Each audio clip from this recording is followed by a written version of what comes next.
uma virtude muito especial.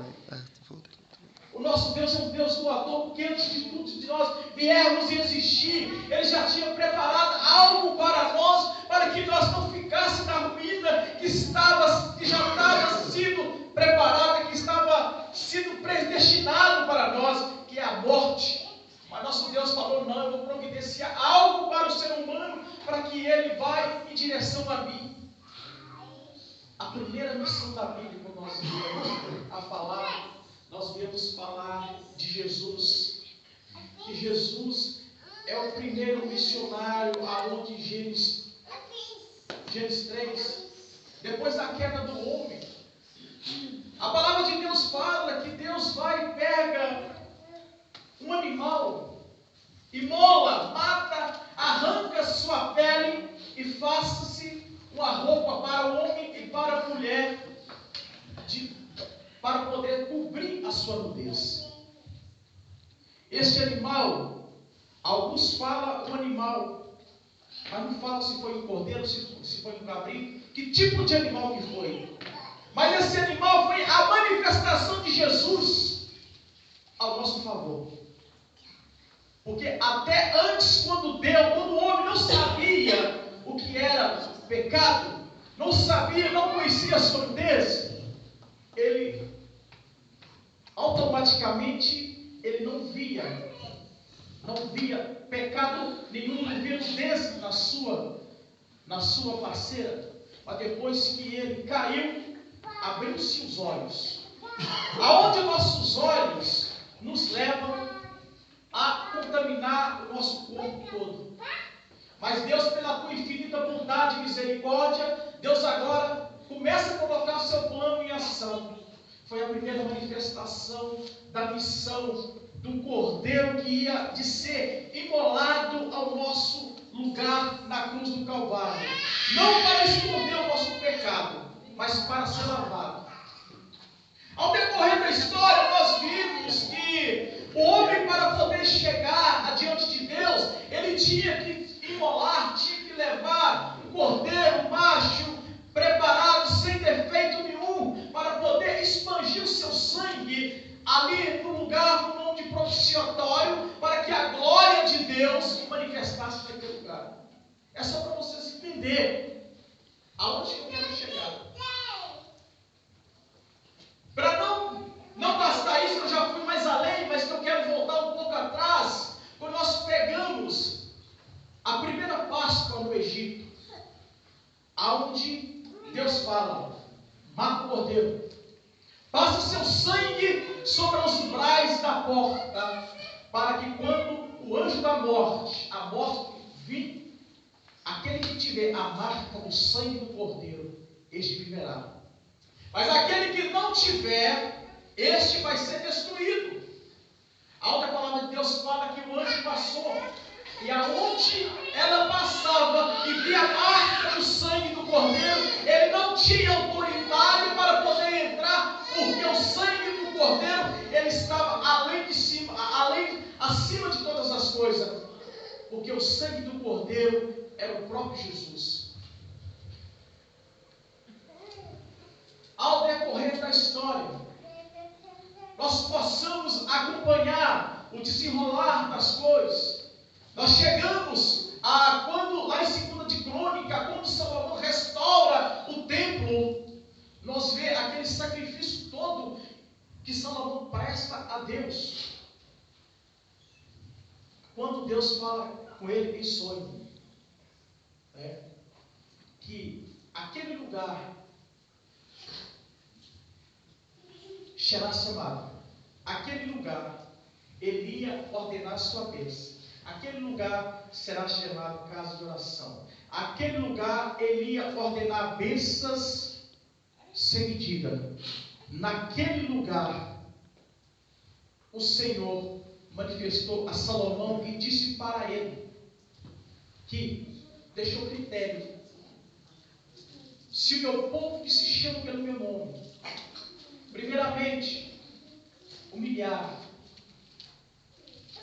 orar, arrepender dos seus maus caminhos e buscar a minha face, então dele, então eu ouvirei. Perdoarei os seus pecados e sararei a sua terra. É só por intermédio do sangue do Cordeiro. Ao decorrer da história, nós pegamos um tempo chamado tempo interbíblico, aonde que ficou um silêncio dentro da Bíblia. Para depois dar início no Novo Testamento, aonde viria a manifestação do Cordeiro. E aonde João Batista estava batizando no rio. E João Batista já falava que ele não era o Cristo. Porque indagações vinham até João Batista para poder perguntar quem ele era. Se ele era o profeta, se ele era Elias, quem ele era. Por quê?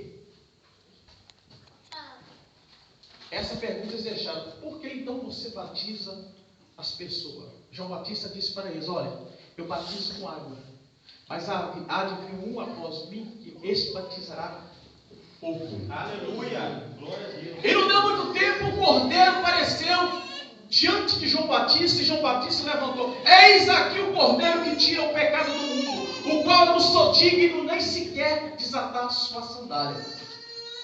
A manifestação de Deus ao nosso favor, Deus nos tempos dos primórdios até a nossa geração, Deus sempre agiu na nossa vida por intermédio de uma missão. O homem que outrora, ele estava caído. O homem que outrora, ele estava sendo coberto o seu pecado. O homem que outrora, para chegar diante de Deus, era preciso prestar o sacrifício. Agora não. No Novo Testamento não. Porque anteriormente o que era tapado foi lavado. O sangue de Jesus nos lavou de todo o pecado. Aleluia!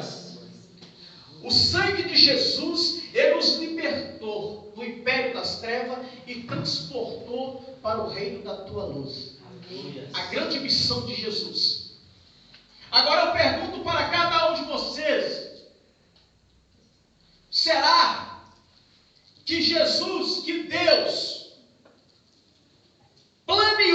planificou esse plano todo para que chegasse até nós, para que nós ficássemos parados? Não. Eu quero dizer para você que não. Deus, ele tem um propósito na vida de cada um de nós. Amém, Jesus. Cada um de nós foi projetado para poder fazer algo no reino do Senhor. É por isso que Deus, quando o Espírito Santo, quando ele manifestou e saiu distribuindo os dons, ele não deu um dom específico. Ou seja, ele não deu um dom só para cada um, porque senão todo mundo ia fazer a mesma coisa. Ele deu dons diferentes. Então, cada um de nós somos uma ferramenta fundamental no crescimento da obra de Deus aqui na face da terra. Glória ao Senhor. Trazendo para o nosso coração e levando em conta que nós somos a ferramenta que Deus está querendo agora, utilizar agora, na atualidade, para conquistar o reino. Para conquistar o reino. Ou seja, o império, arrancar lá das trevas o que estão perdidos para trazer para o reino dele. Porque império é de Satanás, reino é de Jesus. É interessante que quando Jesus ele fala lá em Mateus 24, em relação às aflições, ele fala reino contra reino, nações contra nações, guerras, rumores de guerras. Eu vou dizer uma coisa para cada um de vocês. Primeiramente, eu quero pedir para vocês, o que eu vou colocar é algo polêmico. Mas é algo que eu particularmente, eu tenho testificado no nosso meio cristão. A obra de Deus, aquilo que é de Deus, era para estar muito mais além do que aquilo que está. Só não está mais além devido à desorganização do ser humano. O ser humano é egoísta. O ser humano é rancoroso. O ser humano, ele preza e zela somente para o seu bem-estar. Eu vou deixar uma grande pergunta aqui no ar. Por que Deus, ele deixou o segundo mandamento, amarás o teu próximo como a ti mesmo? Eu poderia ter colocado lá no final, né? Mas ele já sabia das qualidades do ser humano. Ele já sabia a dificuldade do ser humano em relação a amar o seu próximo. Aí ele, na sua eternidade, imagino eu, ele colocou, não, eu vou colocar o segundo mandamento. Porque ele amando ele, automaticamente, ele vai ter que amar o outro como a si mesmo. É uma coisa tão profunda que Deus tem colocado, que Deus colocou, e muitas das vezes nós damos pouca importância para isso, aonde que tem levado a decadência da igreja dia após dia. Quando eu li boa parte desse livro, eu vejo que o autor do livro, ele remete muito à questão missionária, mas muito mais focado à área menos favorecida. Eu quero dizer para vocês, para mim, não para os outros, não é missão. É missão genuína isso. Por quê? O autor está visando uma questão. O que eu tenho, eu vou tentar dividir com aqueles de lá para me trazerem para cá. Infelizmente, uma visão que nós temos no nosso meio hoje em dia, embora não é todas as igrejas, nem todos os ministérios, vou fazer a obra de Deus, mas com o intuito, com o interesse de trazer regalidade para a minha vida, trazer regalo, trazer brindes, trazer bem-estar, trazer comodidade. Uma igreja cheia, tal lugar assim, dá um dízimo bom. Querido, eu quero dizer para você que Deus não está querendo isso de nós. Deus está querendo que nós desprenda de nós próprios. Deus está querendo que nós desprenda de nós e colocamos na posição com aquilo que nós temos na mão, com a ferramenta que Deus colocou na nossa mão. Nós não conseguimos ver, porque é espiritual. Mas isto é só visto através de experiência com Deus. Como essa experiência, oração, limita só na oração? Não. Limita também numa sociedade. Quando nós começamos a olhar uma sociedade gananciosa, nós temos que andar na contramão dessa ganância, dessa sociedade. Por quê? Porque se nós entrarmos no embalo junto com eles, nós vamos se tornar que nem eles, gananciosos, e só para nós, só trazer para dentro de nós, enquanto Deus está querendo. Divide o pão com aquele que não tem. Quando Paulo tem aquela visão, né, daquele varão macedônio, aquilo ali fala muito forte no meu coração. Quando trata de missão, fala muito forte no meu coração. E o que o apóstolo Paulo, ele faz naquele momento? Ele olha as dificuldades que estavam em volta dele? Não. Sabe o que o apóstolo Paulo fez? Ele largou as tendas dele. Foi o nome de Jesus. Aquele que me sustenta aqui, me sustenta lá. Eu quero dizer para você que a missão não está limitada somente no ir. A missão não está limitada somente no estar à frente, não. A sua oração é algo fundamental para a missão.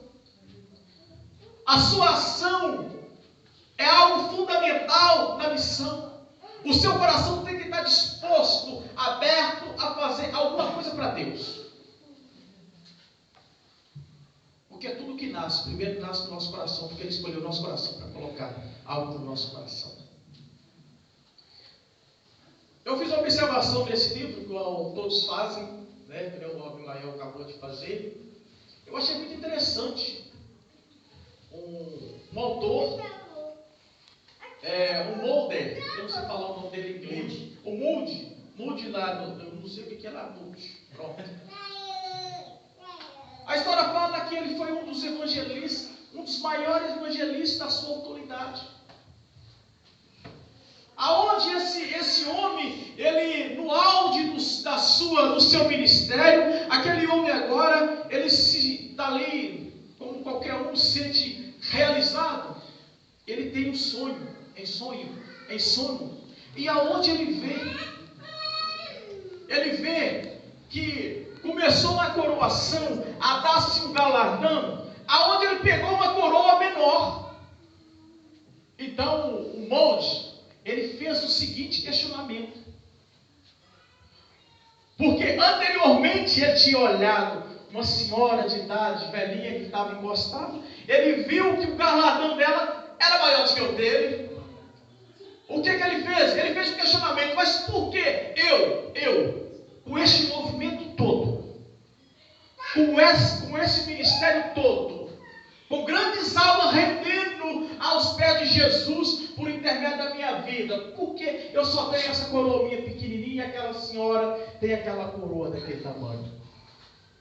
Então foi passado para ele a seguinte resposta. A causa do seu sucesso, olha como é que isso é muito profundo. A razão do seu sucesso foi as orações daquela velhinha. Então eu entendo, meu querido, que aquilo que nós fizermos, nós estamos fazendo para um só, que é o dono do reino. Aleluias!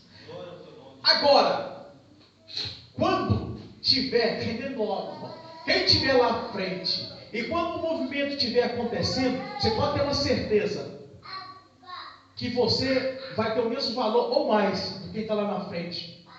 Sabe por quê?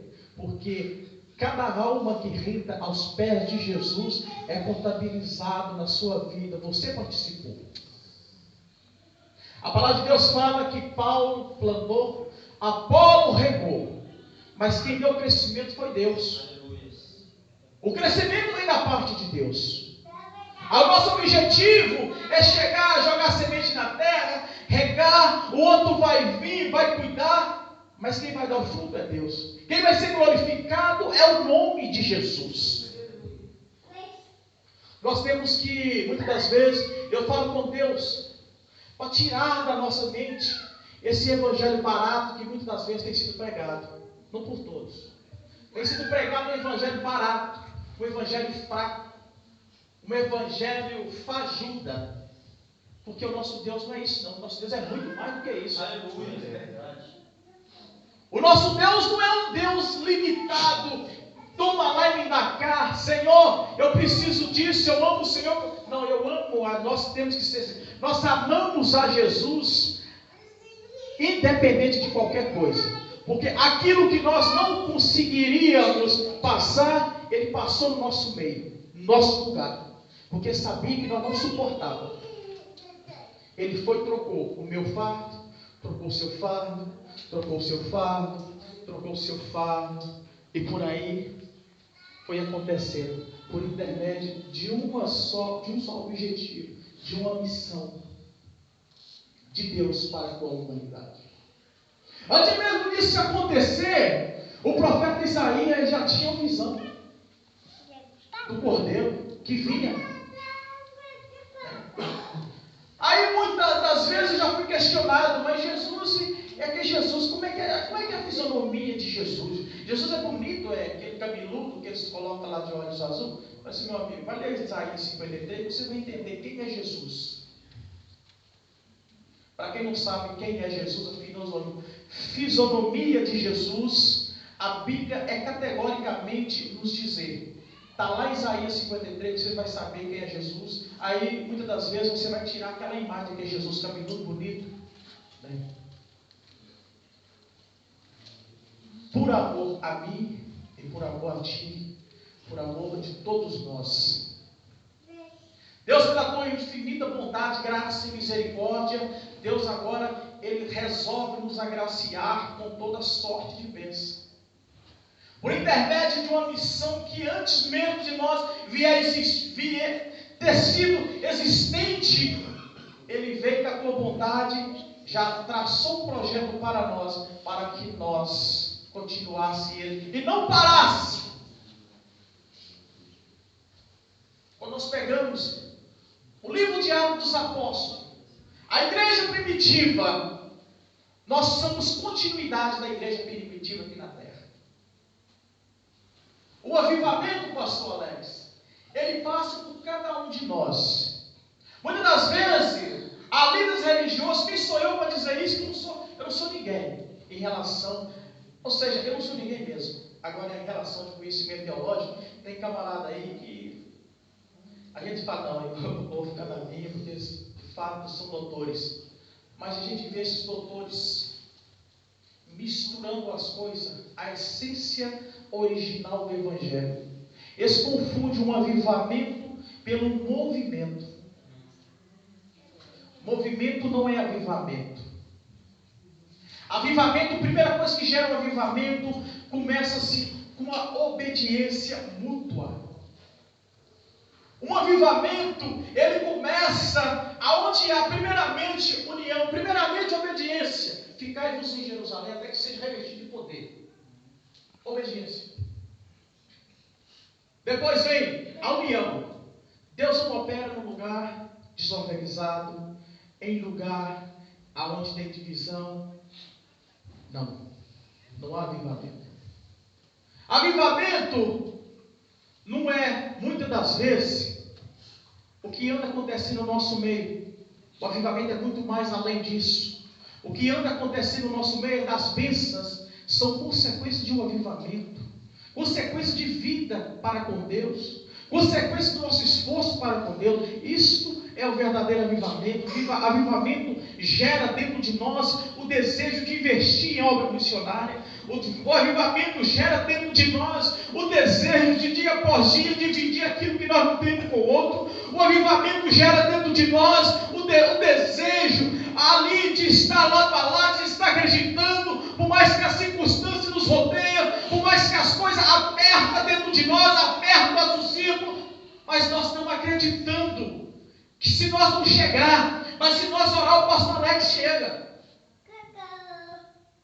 Se eu não chegar, mas se eu puder investir, o Jair chega. Se eu não chegar, eu acredito que o meu neto vai chegar. Esse é o verdadeiro avivamento, de nós acreditar sempre na obra redentora do sangue do Cordeiro. Querido, quando nós falamos de missão, nós pegamos Mateus 3, Mateus 28, 18 e diante. Quando o Senhor Jesus, Ele deixa para nós, ide. Não foi ali uma opção nossa, não. Não foi ali, olha, se puder vocês vai. Não. Olha, você quer ir? Vai. Não. Ide. Ordem. Ide por todo o mundo. Então, cada um de nós tem essa responsabilidade. Está sobre a nossa vida. O ide do Senhor. Que bom que eu entendi isso. É responsabilidade minha. Responsabilidade sua. De ir. Agora, aqueles que deixam de fazer, eles estão pecando. Porque estão deixando de fazer a coisa certa. Estão desobedecendo um mandamento. Ide. Eu quero dizer para você que vale a pena. Que vale a pena porque o que nos espera é muito mais além do que aquilo que vocês almejam aqui na face da terra. Aqui o ouro que nós almejamos, o dinheiro, aqui a prata, que não é puro, porque puro já se torna, é muito difícil, ou seja, não é muito difícil, mas é difícil ver uma pessoa que quer um ouro puro.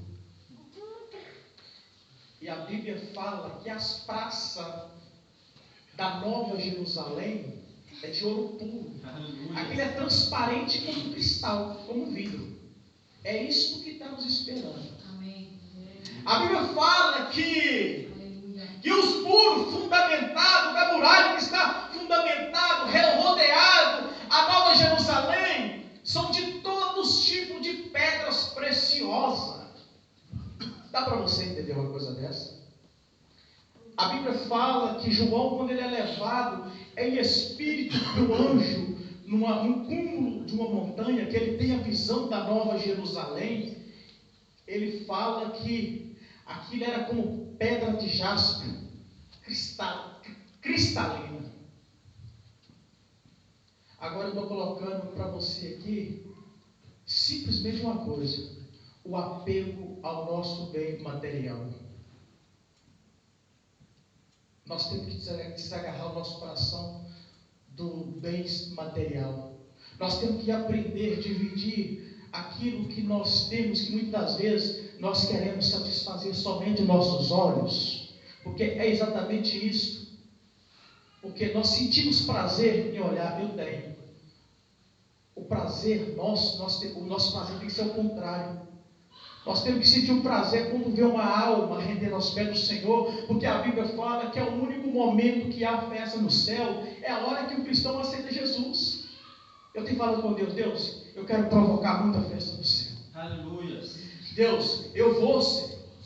Deus, me capacita, Deus, dentro da minha limitação. Ó Deus, me capacita dentro da minha ignorância. Ó Deus, Pai, me ajuda, que eu quero ir. Querido, eu vou terminar. Eu louvo a Deus porque eu tenho falado para minha esposa que Ele gosta mesmo de mim. Glória a Deus. Gosta, eu tenho dia após dia, eu tenho notado que Deus tem um estreitamento comigo, que acontece coisa comigo que eu penso: meu Deus, mas isso é muita coisa.